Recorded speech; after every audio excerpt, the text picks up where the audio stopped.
이번 시간에는 자원봉사자 관리 그리고 후원자 관리 이렇게 두 가지 주제로 다룰 예정인데요. 사회복지사 역할 중에 하나는 자원개발입니다. 그리고 이 자원개발의 자원이라는 것을 보통 인적자원, 물적자원을 나누게 되겠는데 이 인적자원의 가장 대표적인 것이 자원봉사자이고요. 물적자원의 가장 대표적인 것이 후원자입니다.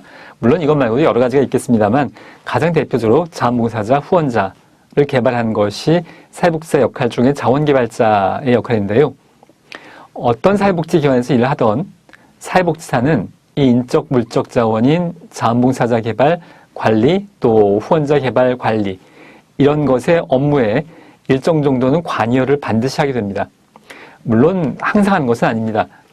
규모가 큰 복지관이라면 이제 어떤 부서, 이제 실천부서에서 주로 할 때는 관여를 직접 하지 않을 수가 있겠는데 사회복지사로 일을 하는 전체 과정 중에 어떤 시기, 어떤 부서에서는 반드시 이 자원봉사자 관리와 후원자 관리의 업무에 이제 관여할 가능성이 얼마든지 열려 있고요.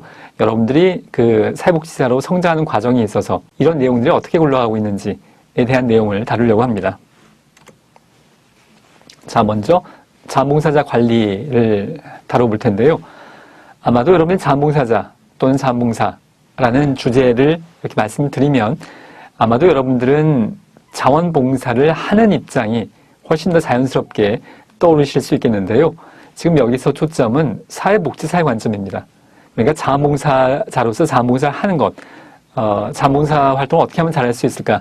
이게 아니고, 물론 근본적으로 그 내용이 포함되어 있습니다만, 자원봉사 활동을 어떻게 하면 잘할 수 있을까가 아니고, 사회복지사로서 어떻게 하면 자원봉사자를 잘 관리하고 운영하고 개발할 거냐의 관점인 겁니다. 그러니까 사회복지사의 관점으로 자원봉사자의 관점이 아니라 주어는 사회복지사여야 됩니다. 사회복지사가 자원봉사자를 어떻게 관리할 거냐의 관점인 셈입니다. 자, 먼저 자원봉사 활동의 지향성에 대해서 5가지를 살펴볼 텐데요. 그 첫 번째는 자발성입니다. 자원, 스스로 원한다라는 뜻의 한자어인데 그 한자어의 의미가 자발성의 의미를 포함하고 있습니다. 자, 자발성, 타인으로부터의 명령이나 구속에 의해서 행하는 것이 아니라 자신이 생각하고 결정해서 자기 의지에 의해서 행동하는 것이라고 볼 수 있겠고요. 자원봉사 활동에 있어서 자발성은 다양한 사회 문제를 자신의 문제로 받아들여서 주체성을 가지고 활동해 나가는 것을 의미한다고 볼 수 있겠습니다.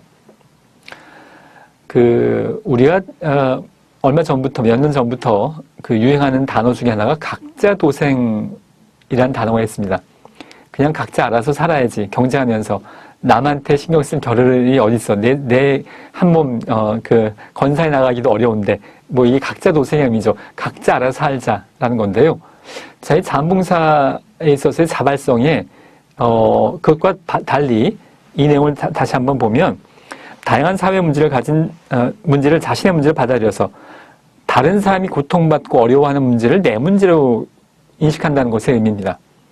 그냥 각자 알아서 사는 것이 아니라 그래서 주체성을 가지고 활동해 나가는 것이 이 자발성의 의미에 내포되어져 있는 의미이기도 한데요. 앞에서도 기회가 될 때마다 한두 번 말씀을 드렸습니다만 우리가 600만 년 동안 진화적인 관점에서 봤을 때 호모사피엔스라는 종은 600만 년 동안 집단 생활을 해왔습니다. 로빈슨 크루소처럼 혼자서 뚝 떨어져서 살아오다가 현대 와서 대도시를 이루고 살았냐 하면 그렇지 않고 600만 년 내내 지구상에 어디에 살던 간에 북극의 에스키모든 티벳이든 남태평양의 섬이든 혼자 살지 않고 단독 생활하지 않고 무리지어서 집단 생활을 해왔는데요. 그 말의 문제는 집단의 문제는 곧 개인의 문제이기도 하다는 겁니다. 우리는 혼자 뚝 떨어져서 사는 존재가 아니라 우리 유전자에 각인되어 있는 호모사피엔스라는 종의 특성은 집단의 문제를 자신의 문제로 여기는 겁니다. 우리는 무의식적으로 우리 유전자에 그렇게 각인되어 있다고 볼 수 있겠는데요. 물론 개인 차이가 있습니다. 그렇게 더 느낀 사람도 있고 덜 느낀 사람도 있고 하겠지만 우리의 본성 중에 하나는 집단의 문제를 나의 문제로 여기는 것. 그게 우리의 본성 중에 하나고요.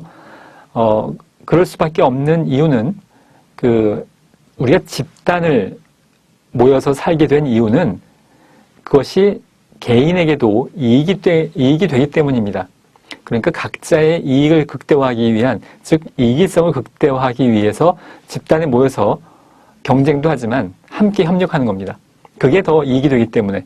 그래서 협력하는 형태를 발달시켜 온 것이 물론 인간뿐만이 아니라 물이 저어서 생활하는 대부분의 종들은 그렇습니다. 자, 그런 의미에서 이 자발성 그리고 다양한 사회 문제를 내 문제가 아니면 난 관심 없어가 아니라 내 문제, 남의 문제도 내 문제로 받아들이는 것이 인간의 본성 중에 하나라고 볼 수 있겠습니다. 자, 이 자발성 자체는 사실 그렇게 어려운 내용은 아닙니다만 이 자발성과 관련됐을 때 한 가지 이 자원봉사와 관련돼서 말씀드리자면 지금 중고등학생들이 일부는 또 대학생들도 그런데요. 의무적인 자원봉사 시간을 이제 이수하기 위해서 사회복지기관에 오는 경우가 있는데요. 이건 자원봉사가 아니라 즉 자발성이 결여되어 있죠. 자원봉사가 아니라 타원봉사인 셈입니다. 내가 원해서 온 것이 아니라 남이 원해서 학교 선생님이 가라고 하니까 졸업은 해야겠고 그래서 이제 이 자발성이 결여된 타원봉사를 하게 되는 상황들이 있는데요.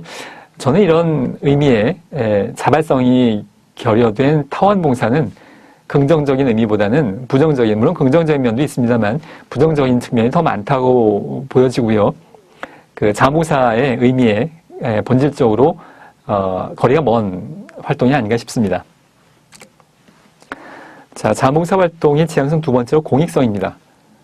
개인의 이익이나 취미가 아니라 공동체의 구성원으로서 타인에 대한 복지의 향상을 목적으로 하고 사회의 바람직한 변화를 추구하는 것인데요. 자, 제가 오프라인 대학에서 강의를 할 때 여러 과목을 합니다만 프로그램 개발 평가 또 많이 하는데요. 그래서 학생들에게 프로그램 개발을 해서 발표하고 평가하고 하는 시간들을 갖게 되는데 어떤 한 조에서 이제 이런 주제를 발표를 했는데요. 학생 중에 한 명이 고향이 제주도라고 합니다. 근데 제주도에 감귤농장이 많은데 감귤농장이 수확철이 되면 아주 일손이 굉장히 부족해서 다 수확을 할 수 없을 만큼 일시에 이제 수확을 해야 되는데 그래서 아주 곤란을 겪는 상황들이 벌어진다고 합니다.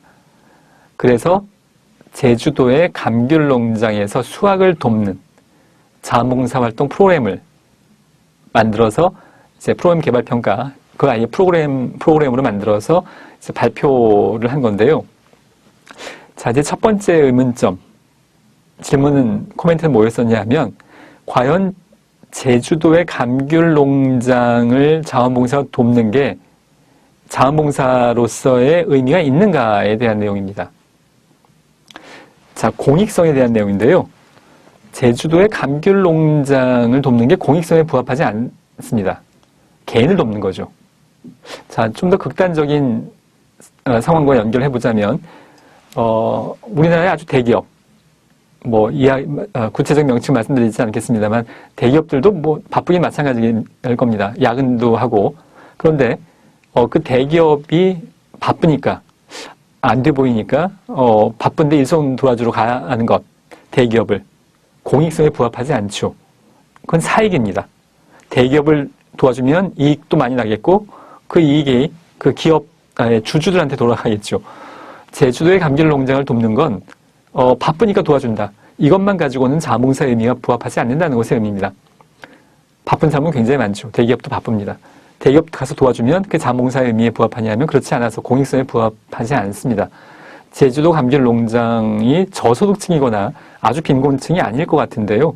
그렇다면 가서 도와줄 수는 있겠습니다만 그건 자원봉사라고 하지 않는 거죠. 도와줄 수는 있겠는데 그걸 사회복지 영역에서 자원봉사라는 이름 하에 도와주는 건 적절치 않아 보입니다. 자, 공익성의 의미이고요. 그러니까 제주도 감귤농장을 돕는 건 사익이죠. 공익이 아니고. 자, 세 번째 무급성입니다. 자원봉사는 금전적인 대가나 편익을 목적으로 하지 않아야 하겠는데요. 유급 자원봉사에 대한 찬반은 논란 중이고 사실 어떤 의미에선 조금씩 확대되어져 가고 있는 것 같은데요. 자, 이 논란에 대해서 이제 여러분들도 예비 사회복지사이고 앞으로 사회복지 현장에 나가서 자원봉사자들을 관리할 분들이니까 그 논란에 대해서 좀 더 살펴보면 두 가지의 논란거리가 있습니다. 첫 번째는 실비 정도는 지급을 해야 되는 거 아닌가. 자, 무급성. 현금의 대가성을 지급하지 않는다의 의미인데, 그럼에도 불구하고 실비, 그러니까 교통비와 식비 정도를 의미하는 겁니다. 사회복지기관에 자원봉사하기 위해서 뭐 버스를 타던 지하철을 타던 아니면 운전을 하던 교통비용이 들 텐데요. 그리고 와서 활동을 하다가 중간에 점심이나 저녁을 먹는 일들이 있을 텐데, 자, 요 정도 비용은 사회복지기관에서 부담하고 또는 지급해 줄 수 있는 거 아니겠는가. 무급성이라고 하더라도 그 관점이고요. 또 한 가지는 양질의 자원봉사자 확보를 위해서는 뭐 예를 들어 뭐 전문가, 변호사 같은 소정의 금액을 지급하는데 그 뭐 최저임금이라던가 시장 가격의 임금을 지급하는 것이 아니라 예를 들어서 시간당 보수가 10만 원인 인력인데 공짜로 자원봉사하기는 어렵고 한 3만 원만 받고 활동을 해준다면 이것도 봉사가 아닌가. 무급은 아니지만 엄밀한 무급은 전혀 지급하지 않는 건데요. 실비, 교통비, 식비 정도 아니면 노동의 대가보다는 현저히 적은 금액이지만 뭐 소정의 감사 정도의 의미, 이 정도의 금액은 지급하는 것이 자원봉사자를 활성화하는 데 도움이 되지 않을까라는 것이 이 유급자원봉사에 대한 찬반인 건데요. 저는 둘 다 반대하는 입장입니다. 대가를 받는다면 그것은 자원봉사가 아니라 근로 제공하는 것이겠고요. 그 대가를 위해서 클라이언트에게 자원봉사 활동으로 참여한다면 그것은 자원봉사의 의미가 잘 실현되지 않을 수도 있습니다. 사회복지사는 직업적으로 훈련을 받습니다. 지금도 여러분 훈련을 받고 있는 중이고요. 사회복지의 가치가 어떻고 행정이 어떻고 클라이언트 관계가 어떻고 여러 가지 교육을 받고 그 다음에 전문가로서 대가를 받죠. 월급을 받고 클라이언트를 만나서 일을 하게 되는데요. 자원봉사자는 그런 훈련 과정이 없습니다.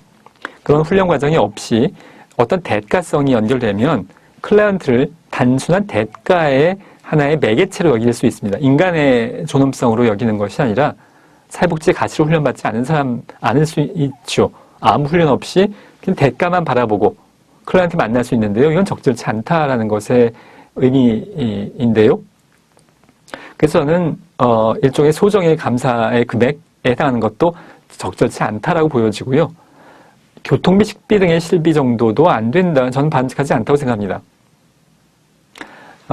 세상에 공짜는 없어서요.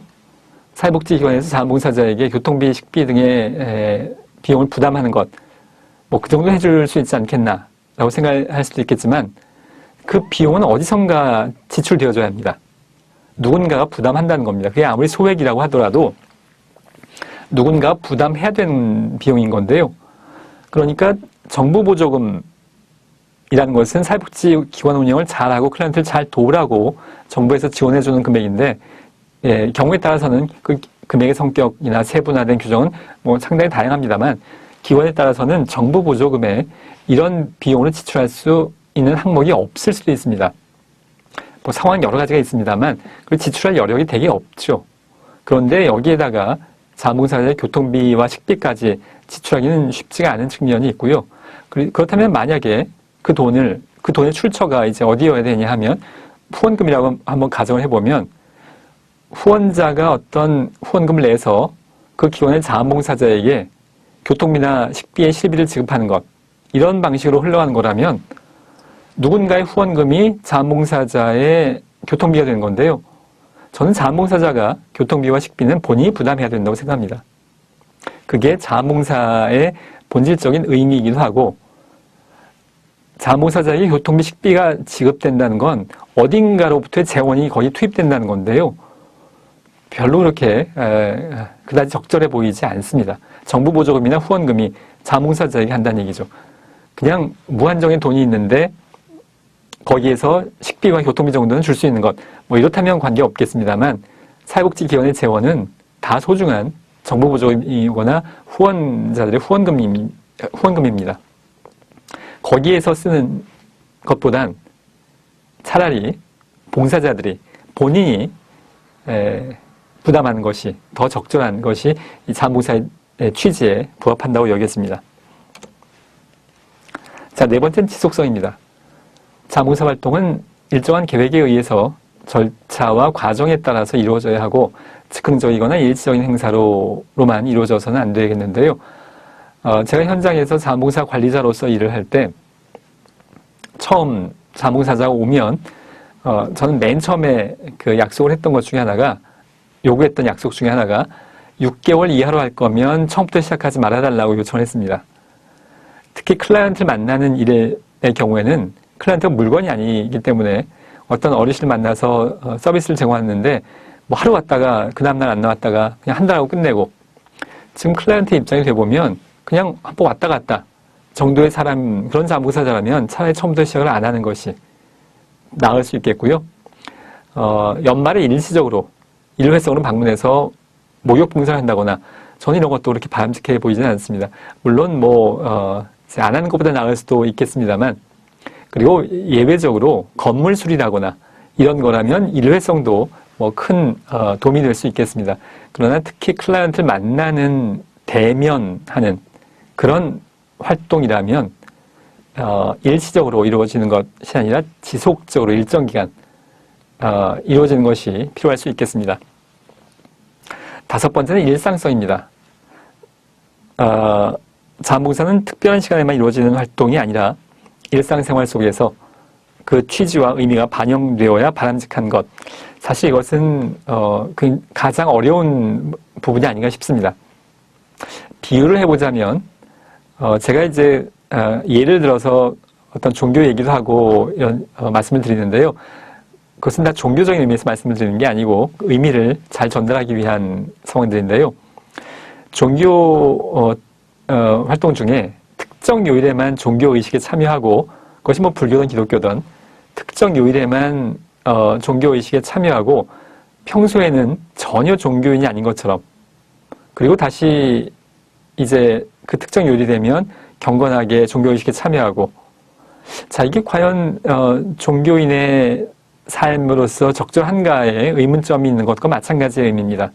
자원봉사 활동을 할 때는 선한 이유인데 일상생활에서는 자원봉사 활동 끝나고 다시 일상생활 돌아오면 또 아주 뭐 이제 가혹한 매몰찬 경쟁자로서만 생활을 하고 다시 자원봉사 활동 시간이 되면 선한 이웃이 되고 자 이것은 뭔가 적절치 않다라는 것을 이야기하는 게 일상성의 의미입니다.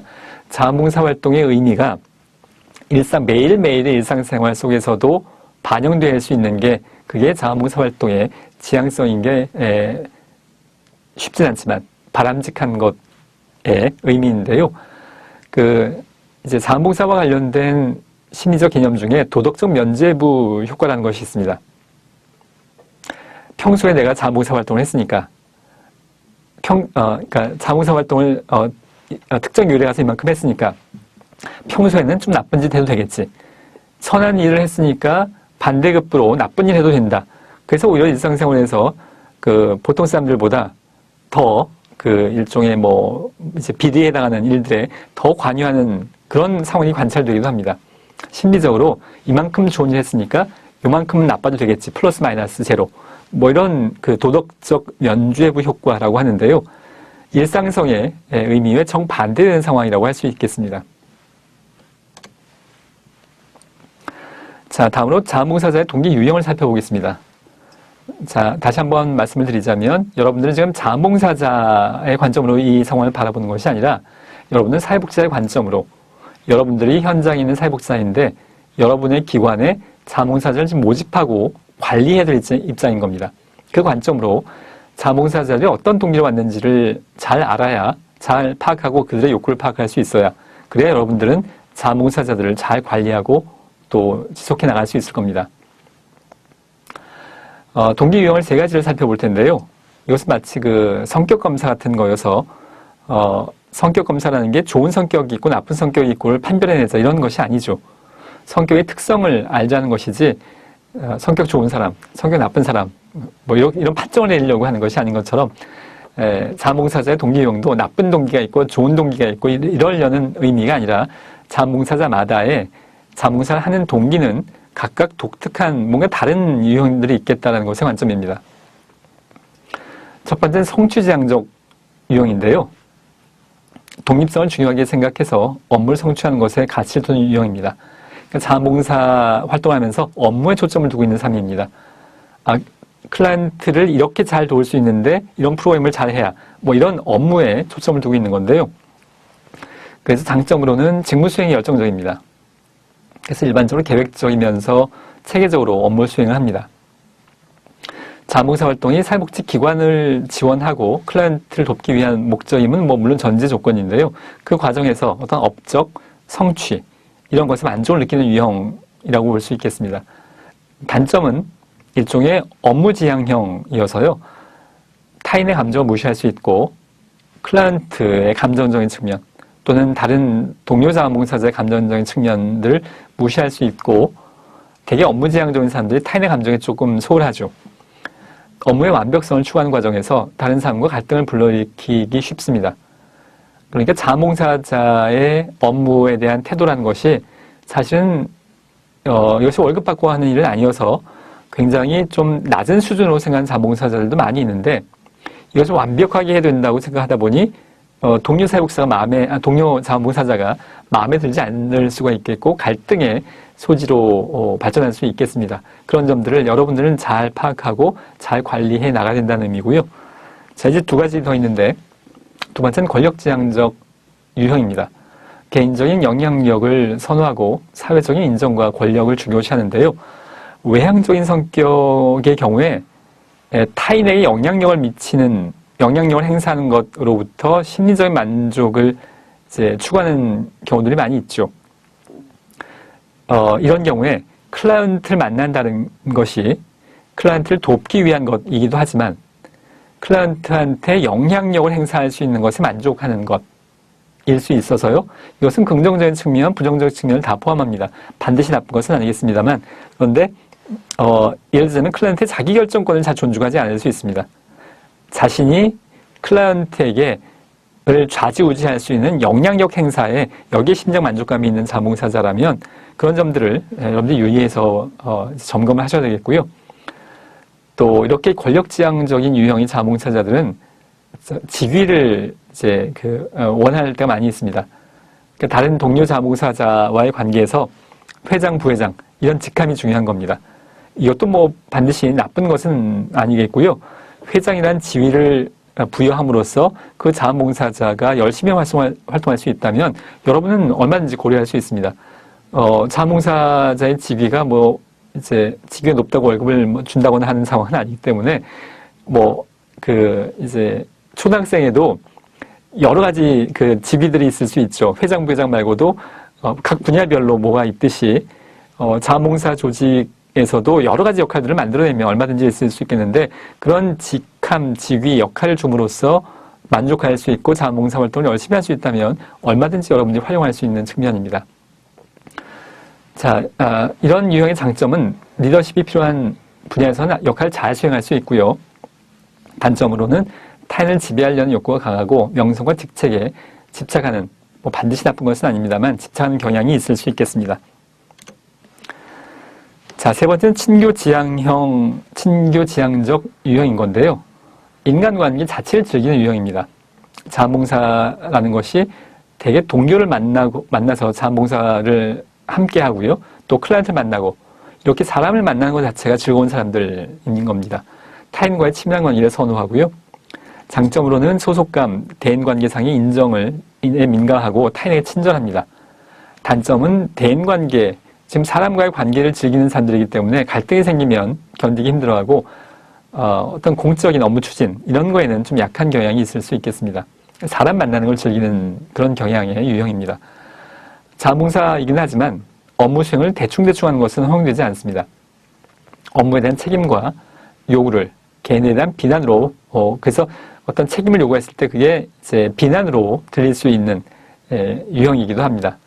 자, 결론적으로 여러분은 지금 자원봉사자 관리자로서의 관점으로 지금 제 강의를 따라오셔야 되는데요. 각각의 유형에 따라서 그 특성을 이해하고 적절한 관리와 접근이 필요하다고 보여집니다. 자, 세 번째로 자원봉사 관리자, 여러분이 자원봉사 관리자인 건데요. 관리자의 원칙. 자원봉사 활동은 계획된 프로그램에 의해서 진행되어야 합니다. 즉 그때그때 의무적으로 자문사자 오면 그때부터 오늘 무슨 일 할까요? 이렇게 하는 것이 아니라 미리 계획되어져야 하고요. 자, 이 문장은 짧은 문장인데 자몽사 관리자에겐 그야말로 아무리 강조해도 지나침이 없는 중요한 문장입니다. 자원봉사자에게 주어지는 직무는 유일한, 다른 것도 아니고 유일한 보상이자 최고의 보상이라는 표현인데요. 자, 조직에서 보상, 일반 직장인을 한번 생각해보면 자몽사 일단 아니고요. 일반 직장 회사에서 보통 회사원들, 직장인들의 보상, 어떤 보상을 받으면 만족할 거냐 하면 승진, 급여, 이제 급여의 인상, 그리고 그 다음에가 이제 휴가가 나오죠, 항상. 휴가. 즉, 일을 안 하고, 포상휴가 이런 게 나오면, 굉장히 즐겁지 않겠습니까? 굉장히 중요한 보상일 텐데요. 자몽사자는 정반대입니다. 일반 직장인들은 일을 안 하는 휴가가 있으면 그게 보상인데요. 자몽사자는 직무가 보상입니다. 자몽사자는 일을 하기 위해서 온 사람입니다. 직장인과는 달리, 보통의 직장인과는 달리, 쉬는 게 보상이 아니고 일하는 게 보상인 겁니다. 업무 자체가 급여이고 업무 자체가 휴가 같은 것의 의미인 셈입니다. 자, 그래서 자원봉사자가 왔는데 사회복지사가 오늘은 선생님 할 일이 없고요. 그냥 좀 쉬었다 가시면 될 것 같아요. 이렇게 하면 대단히 실망스러울 수밖에 없습니다. 일을 하기 위해서 왔는데 할 일이 없다는 거죠. 아주 실망스러운 상황인 겁니다. 자원봉사자에게는 직무가 보상이자 유일한 보상이자 최고의 보상인 셈입니다. 자, 자원봉사자는 사회복지사 일을 도와주러 오는 사람이 아니고요. 이것도 제가 자원봉사 관련 과목을 할 때 시험에 내면 많이 틀리는데요, 학생들이. 자원봉사자는 사회복지사 일을 도와주러 오는 사람이 아닙니다. 도와주러 오는 사람인가요? 자, 아니고요. 자원봉사자들은 그들의 일을 하러 온 사람입니다. 자신에게 맡겨진 고유한 일을 하러 와야지 그들의 업무를 잘 수행할 수 있도록 사회복지사는 그들을 도와야 되는데요. 사회복지사가 자원봉사자에게 고유한 업무를 할당해야 된다는 것의 의미입니다. 자원봉사자는 자신에게 맡겨진 고유한 업무를 하러 오는 사람들이지 사회복지사가 하던 일을 그때그때 나눠받아서 마치 비서처럼 사회복지사 심부름 하려고 사회복지사가 자원봉사자 왔네요. 그때 저 바쁜 일이 있는데 요즘 해주세요. 이렇게 물론 그럴 수는 있습니다만 이것이 반복돼서 그게 기본인 것은 곤란한 것의 의미입니다. 지금 저 굉장히 바쁜데 제 일 좀 해주세요. 있을 수 있겠습니다만 이건 기본이 아니고요. 자원봉사자에게는 자원봉사자에게 주어진 고유의 업무가 있어야 됩니다. 자신들의 업무를 하기 위해서 온 것이지 사회복지사 업무를 대신해 주러 오는 게 아니겠고요. 만약에 대신해 주는 일이 반복된다면 아예 띄어서 고유 업무를 주면 되겠습니다. 근데 그때 의무적으로 비서처럼 심부름하러 온 사람처럼 대하는 건 절대로 바람직하지 않습니다.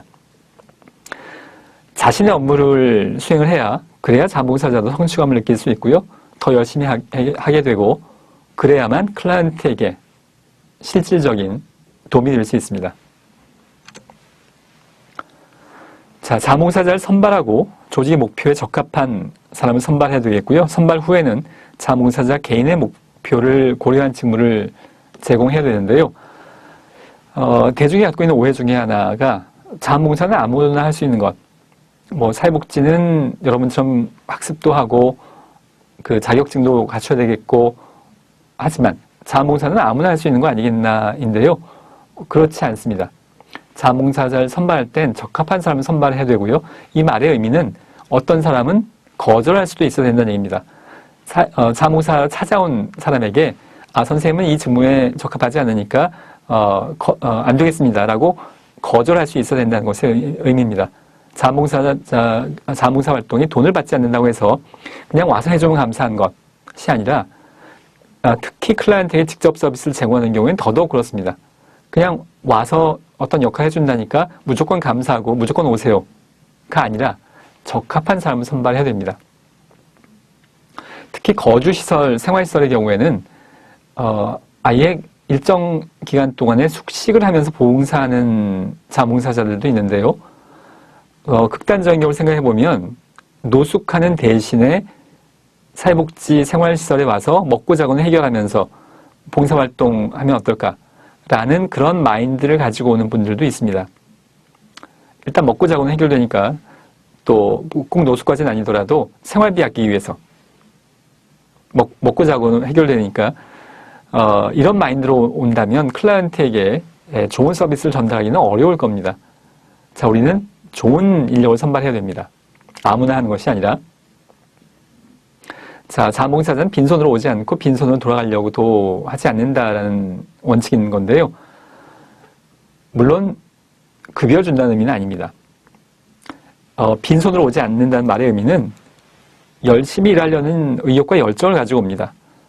자원봉사자가 급여도 받지 않으면서 뭔가 하겠다고 사실 의욕과 열정 없이는 할 수 없는 일이죠. 의욕과 열정을 가지고 오는데요. 그런 만큼 돌아갈 땐 심리적 만족을 추구할 수 있습니다. 이 열정과 의욕의 결과로서의 심적 만족. 뭔가 의욕 있게 뭔가 한다는 얘기는 거기에 대한 성취감을 느끼려고 하는 것의 의미고 심적 만족감을 느끼 것의 의미인데요.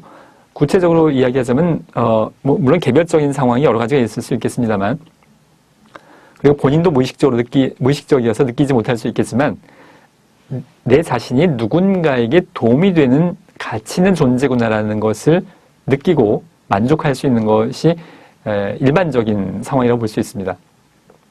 즉 자원봉사자 관리자는 여러분들 미래 사육사는 자원봉사자가 심리적 만족을 할 수 있도록 그러니까 내가 가치 있는 일을 했구나. 의미 있는 일을 했구나. 만족스럽다. 라는 그런 만족감을 가지고 돌아갈 수 있도록 하는 것이 필요합니다. 그래서 고유한 업무가 필요한 셈이죠. 그냥 사회복지사가 시키는 일을 심부름하다가 가는 것이 아니고. 자, 다음으로 자원봉사 활동의 유지 및 관리에서 첫 번째로 인정보상에 대한 개념을 살펴보겠는데요. 우리는 누구나 타인으로부터 인정을 원합니다. 참 잘했어. 뭐 이런 거죠. 집단 생활을 해왔던 사회적 동물인 호모사피엔스 인간의 숙명이기도 합니다. 우리는 타인이 자신을 인정해주는 것에 대해서 굉장히 만족스럽게 생각하는데요. 자원봉사자도 마찬가지입니다. 인정받고 보상받기를 원하는데요. 자, 어떤 인정과 어떤 보상인지를 살펴보겠습니다.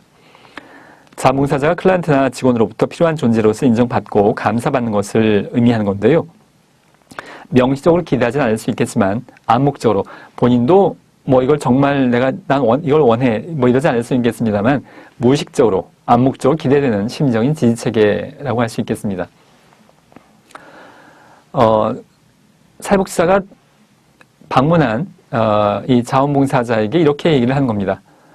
지금 만나고 계신 노인 클라이언트 그 어르신이 선생님 덕분에 그러니까 자원봉사자인 선생님 덕분에 얼마나 지금 많이 좋아졌는지 모르겠습니다. 클라이언트가 자원봉사를 만나서 선생님 덕분에 요즘 사는 게 즐거워요. 이렇게 얘기할 수 있다면 그리고 선생님 정말 감사합니다. 이런 얘기를 하게 된다면 그야말로 인정보상인 셈입니다. 일반적인 사회생활에서 여러분들 정말로 진심으로 감사하다는 얘기를 언제쯤 들어보신 것 같습니까? 물론 우리가 어떤 매장을 찾아갈 때 이제 영혼 없는 고객님 감사합니다. 영혼 없이 하는 감사는 굉장히 많이 듣죠. 근데 정말로 진심으로 우러나와서 하는 감사하다는 표현을 여러분이 언제 들어보셨는지 모르겠는데요. 사실 쉽지 않습니다. 근데 자원봉사 활동을 하면서 사회복지사나 클라이언트가 지금 선생님이 활동해 주신 거에 대해서 얼마나 감사한지 모르겠습니다를 진심을 담아서 얘기해 준다면 그거 자체가 이 인정보상에 강력한 영향을 미치게 된다는 겁니다. 자원봉사 활동에서 인정은 시장에서의 화폐와 같은 역할, 일반 회사에서 월급 받기 위해서 일하는 것과 마찬가지로 심리적인 측면에서 자원봉사자들은 이런 인정보상을 받는 것이 급여와 같은 역할을 한다고 볼 수 있겠습니다. 적절하게 그리고 필요하다면 의도적으로라도 노력할 필요가 있습니다. 사회복지사는 관리자로서.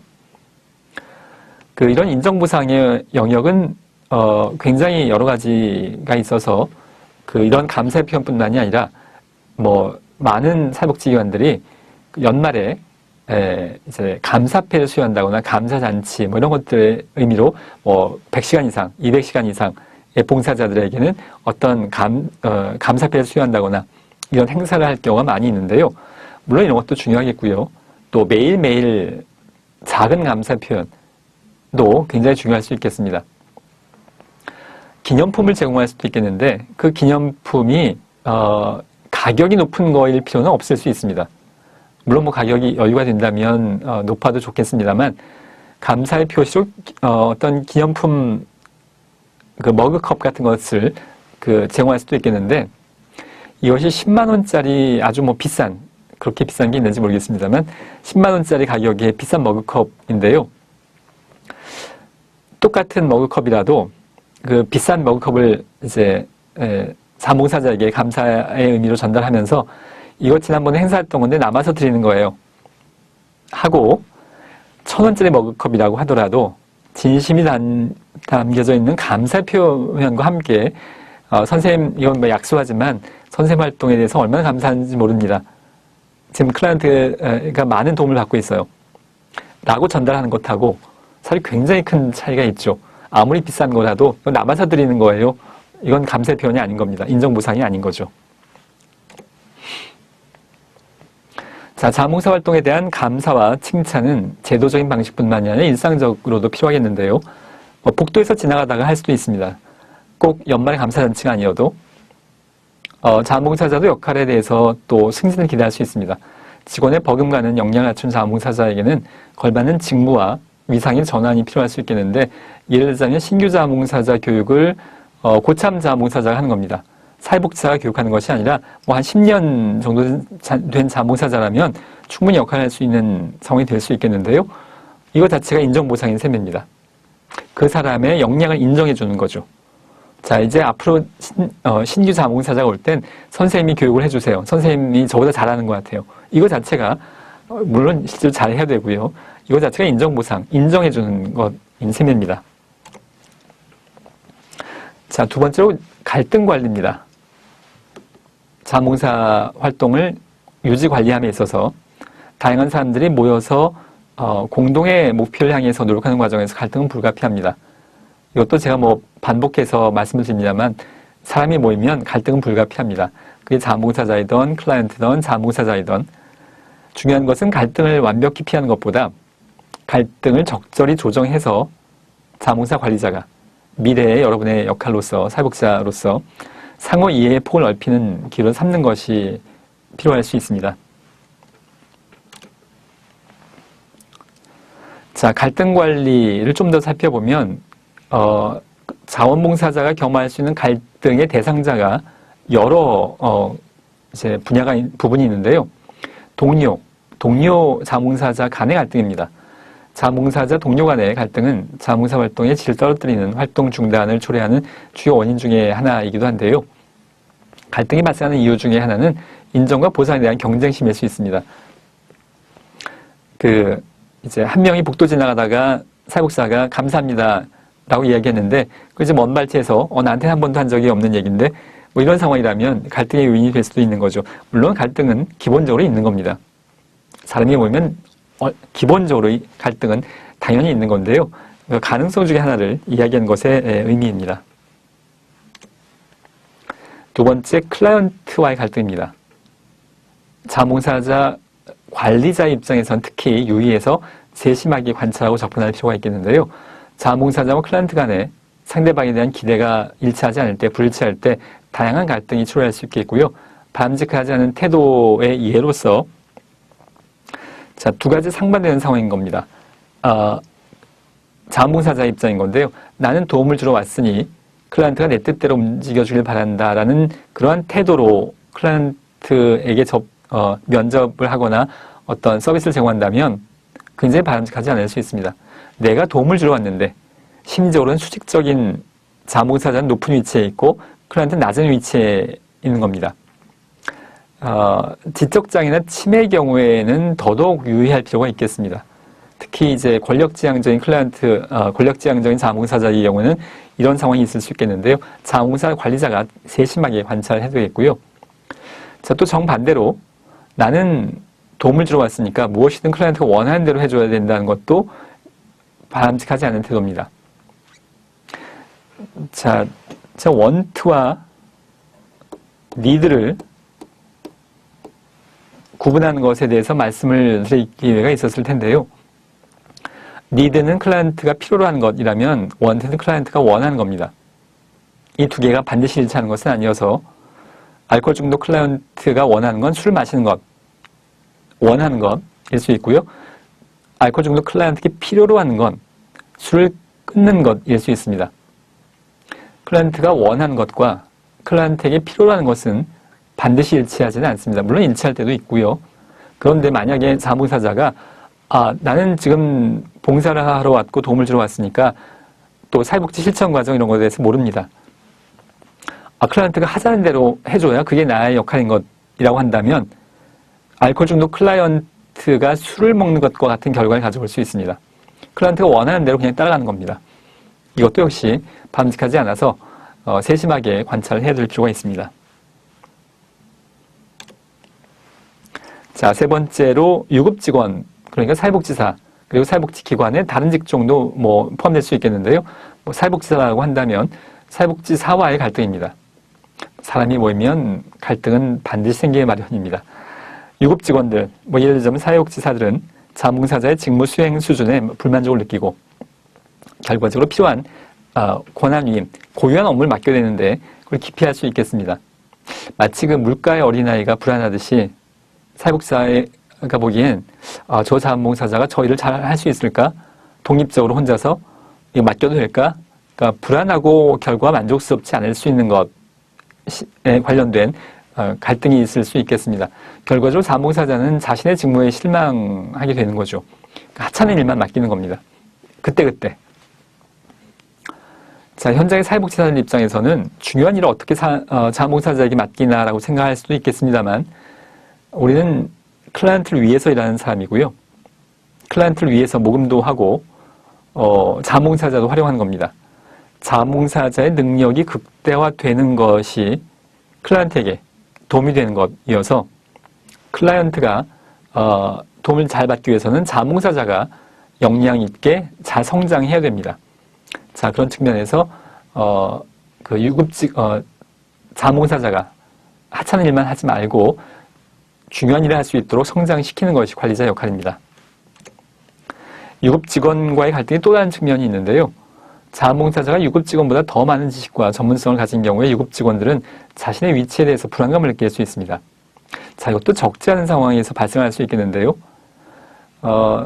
제가 앞에서 말씀드릴 기회가 있었나요? 제 꿈 중에 하나는 뭐냐면 은퇴하고 나서 자원봉사 활동을 하는 게 꿈입니다. 지금은 여러 가지 강의라든가 또 책을 쓰는 거라든가 때문에 사실 못하고 있는데요. 이제 은퇴하면 자원봉사 활동을 하는 게 이제 일을 좀 그만하고 그 자원봉사 활동을 하면서 시간을 보내는 게 제 은퇴 후의 꿈인데요.